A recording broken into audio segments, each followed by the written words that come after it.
જ્યારે પણ property purchase કરો છો ત્યારે સ્ટેમ્પ ડ્યુટી અને રજિસ્ટ્રેશન ચાર્જ તમારે ચૂકવવો પડે છે. તો એ કયા આધાર ઉપર કેટલો ચૂકવવો પડે છે અને એમાં તમે કેવી રીતે થોડો ઘણો ફાયદો લઈ શકો છો એના વિશે વાત કરશું. પ્રોપર્ટી રજિસ્ટ્રેશન અને જે સ્ટેમ્પ ડ્યુટી છે એ એક પ્રકારનો કર છે કે જ્યારે પણ મિલકતનું આપણે નોંધણી કરાવીએ છીએ સરકારી ચોપડે ત્યારે સરકારને આપણે એક પ્રકારનો કર ચૂકવીએ છીએ અને નોંધણી માટેની ફીસ ચૂકવીએ છીએ.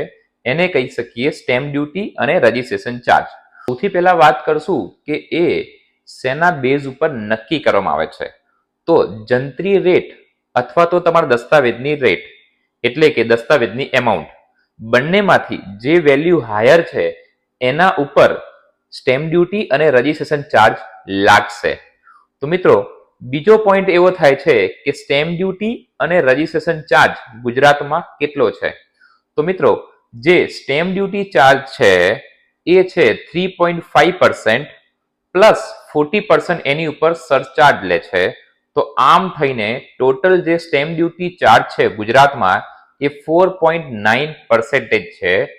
અને આપણે રજિસ્ટ્રેશન એટલે કે નોંધણીનો જે ફીસ છે એની વાત કરીએ તો 1% છે.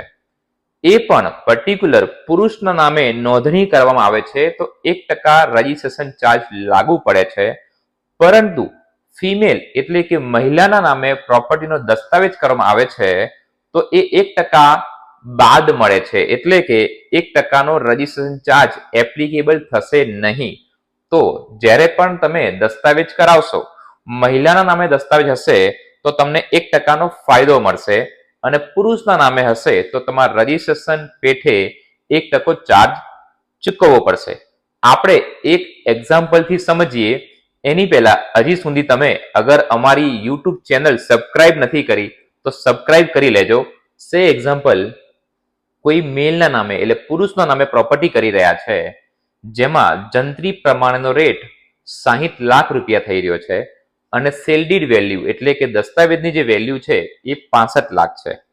તો જે 65 લાખની વેલ્યુ પ્રમાણે કેલ્ક્યુલેશન કરશું 4.9% એટલે 3,18,500 ની વેલ્યુ આવશે અને રજિસ્ટ્રેશન ચાર્જ 1% લાગશે એટલે 65 લાખનો 1% એટલે 65,000 થશે.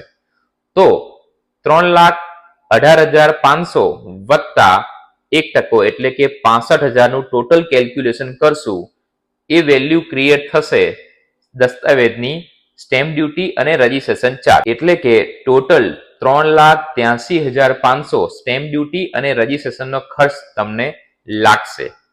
પરંતુ એ જ દસ્તાવેજ માની લો કે કોઈ મહિલાના નામે કરવામાં આવે છે તો જે 65 લાખ ગુણ્યા 4.9% કરીએ છે તો 3,18,500 પ્લસ રજિસ્ટ્રેશન ચાર્જ છે એ મહિલાઓ માટે એપ્લિકેબલ નથી એટલે એમાં 65,000 નો ચાર્જ તમારે ચૂકવવો નહીં પડે. એટલે એ ટોટલ દસ્તાવેજની જે તમને કોસ્ટ લાગે છે સ્ટેમ્પ ડ્યુટી અને રજિસ્ટ્રેશન ચાર્જ એ ફક્ત 3,18,500 જ રહેશે. તો મિત્રો ફક્ત મહિલાના નામે તમે દસ્તાવેજ કરો છો તો તમને આ જે એક્ઝામ્પલ આપ્યું છે એ કેસમાં 65,000 નો સીધો જ ફાયદો થયો છે. સે એક્ઝામ્પલ 1 કરોડનો દસ્તાવેજ હોય તો તમને સીધે સીધો 1 લાખનો ફાયદો થાય છે. વધુ માહિતી માટે અમને ફોલો કરો અને વિડીયો સારો લાગ્યો હોય તો તમારા મિત્રો સુધી અવશ્ય મોકલી આપજો. ભારત માતા કી જય.